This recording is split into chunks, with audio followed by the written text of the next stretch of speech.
Mapagpalang araw po sa ating lahat. Ako po si Emmanuel O. Alejandre. Ito po ang aking daily devotion para sa ngayong December 17. And we are going to continue our weekly series of God's generous provision. And for today, we are going to focus on how God will never leave us alone. Hindi niya tayo papabayaan. Hindi niya tayo hahayaang mag-isa lamang. Makikita natin ito sa Hebrews chapter 13 verse 5 na nagsasabing, "Keep your life free from love of money and be content with what you have. For he has said, I will never leave you nor forsake you."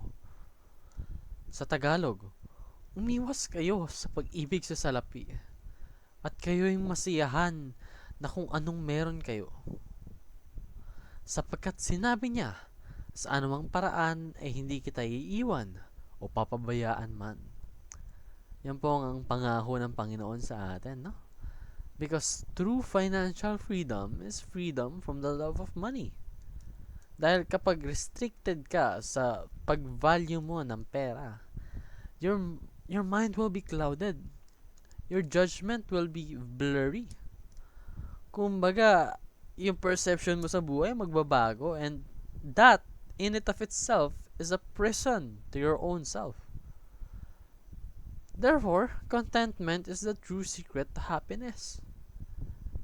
Paano ka nga ba magiging masaya? Kinakailangan mo bang nasa iyo lahat ng bagay sa buong mundo? No. Kailangan masaya ka sa kung anong meron ka ngayon upang maging tunay kang masaya.